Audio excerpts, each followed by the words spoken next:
Hai, Assalamualaikum dan salam sejahtera. Bertemu kita kembali dalam seminar hari ini yang akan membincangkan mengenai Dirgahayu Sains. Dirgahayu bermaksud belanja Asia. Jadi di situ dapat difahami bahawa seminar kali ini akan membincangkan rasional sains diteruskan. Sains itu adalah sebuah cabang ilmu, manakala teknologi pula adalah apa-apa hasil penciptaan yang datang daripada ilmu sains itu sendiri. Biarpun sains itu adalah sebuah ilmu dan ilmu itu adalah sesuatu yang baik, kita tidak dapat menidakkan bahawa penyalahgunaan sains itu sendiri telah menyebabkan kehancuran kepada manusia, flora dan fauna. Kita ambil iktibar daripada Hiroshima Nagasaki 1945 apabila letupan dua bom atom telah menyebabkan kehancuran alam sekitar dan sehingga kini ianya memberi kesan kepada manusia, flora dan fauna. Kendati pun begitu, hari ini kita akan membincangkan rasional sains diteruskan. Jadi, sains jika diguna dengan baik, pasti akan membuahkan hasil positif. Hari ini kita akan mendedahkan bagaimana sains melahirkan pemikiran kreatif untuk mencari solusi dalam setiap permasalahan, bagaimana sains adalah tunjang ekonomi negara dan bagaimana sains digunakan dalam perubatan dan kesihatan masyarakat.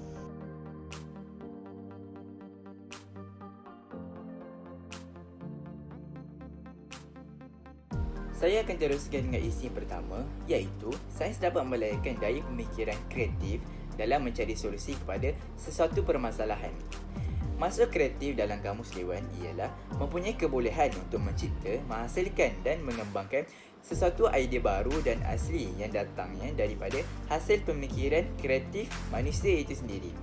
Kaedah saintifik di dalam ilmu sains pula banyak membantu dalam meningkatkan tahap pemikiran kreatif dan kejayaan akademik oleh seseorang pelajar ataupun seseorang manusia. Sebagai contoh, seorang saintis daripada Malaysia telah berjaya membuat penemuan baru tentang lorong hitam, yang mana penemuan tentang lorong hitam ini adalah sesuatu perkara yang sangat sukar dan hasil daripada penggunaan pemikiran kreatif beliau telah berjaya dan diiktiraf oleh NASA. Ilmu sains juga banyak membantu dalam penyelesaian masalah jenayah. Sebagai contoh, sampel-sampel DNA seperti cap jari, darah yang ditinggalkan oleh penjenayah di tempat kejadian telah dibawa ke makmal dan dikaji. Dan melalui sampel tersebut, polis dapat mencari siapakah penjenayah yang telah melakukan jenayah tersebut.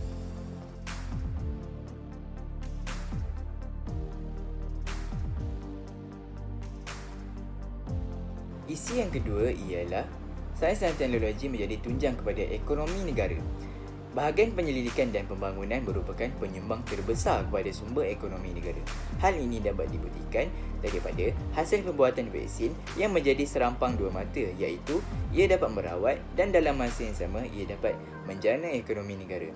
Perkara ini dapat dijelaskan dengan satu kajian telah dijalankan menunjukkan bahawa faedah bersih selama 60 tahun pelaburan terhadap vaksin polio menunjukkan 6 kali ganda keuntungannya berbanding dengan kos pembuatan vaksin tersebut. Hal ini jelas menunjukkan bahawa pembuatan vaksin ini mendatangkan keuntungan yang tinggi kepada negara dan dapat menjana ekonomi negara. Penghasilan benih kelapa sawit yang mempunyai kualiti tinggi juga dapat menjana ekonomi negara, kerana apabila mempunyai benih kelapa sawit yang mempunyai kualiti yang tinggi, sudah tentu akan mendatangkan hasil sawit yang mempunyai kualiti tinggi. Ia dapat menarik minat pelabur dari luar untuk melabur kepada negara Malaysia dan sekaligus meningkatkan ekonomi negara.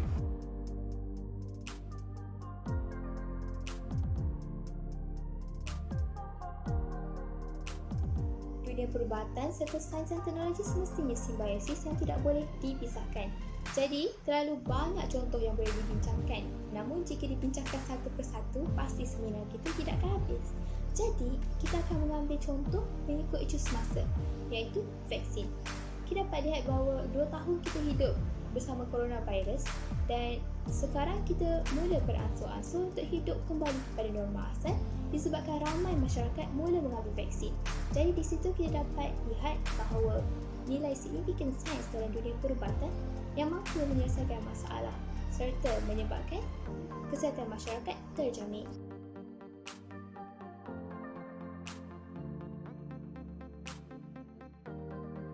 Hasil daripada perbincangan ini, saya berpendapat bahawa sains dan teknologi ini memberi impak positif yang lebih banyak berbanding dengan keburukannya. Antara impak positif yang dapat dilihat adalah lahirnya tokoh-tokoh ilmuwan sains yang disegani seperti Francis Crick dan James Watson yang menyumbang kepada perkembangan ilmu sains. Francis Crick dan James Watson ini telah menyumbang dengan merungkai misteri struktur heliks berganda DNA pada tahun 1950 yang mana saintis moden menggunakan penemuan ini sebagai asas untuk mengkaji DNA dengan lebih mendalam. Sains dan teknologi juga memberi kemudahan kepada petani moden. Sebagai contoh, penggunaan drone di ladang. Penggunaan drone di ladang ini digunakan adalah untuk memetakan ladang dan untuk meracun ladang yang mana memerlukan tenaga manusia yang banyak dan menggunakan masa yang lama. Jadi dengan menggunakan drone ini, ia dapat menjimatkan masa dan juga dapat menjimatkan tenaga manusia. Hal ini jelaslah bahawa pentingnya sains dan teknologi ini untuk diaplikasikan di dalam hidup manusia. Ilmu sains itu ibarat buah pepaya. Dimakan mabuk, dibuang sayang. Kita tidak boleh menolak sains dan kita juga tidak boleh menerima sains tanpa menolak segala keburukan yang datang bersama dengan sains itu sendiri. Jadi ianya sebenarnya bergantung pada cara penggunaan. Seandainya cara penggunaan adalah betul, maka segala impak positif pasti kita dapat nikmati daripada ilmu sains itu sendiri. Jadi ianya harus berbalik kepada prinsip ahli sains itu sendiri.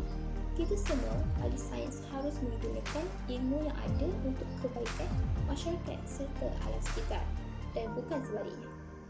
Kesimpulannya, dirgahayu sains ini wajar diteruskan. Hal ini kerana pelbagai pemikiran kreatif dapat dihasilkan yang mana pemikiran kreatif ini digunakan untuk menyelesaikan pelbagai masalah yang wujud di dalam dunia ini.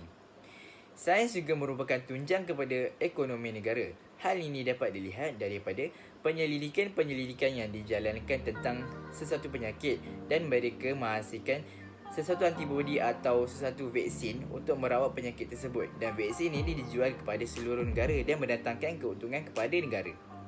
Ia juga dapat menjamin kesihatan hidupan hidup. Contohnya seperti penghasilan ubat-ubatan dan rawatan yang dihasilkan untuk merawat sesuatu penyakit dan dapat memastikan kemandirian sesuatu spesies.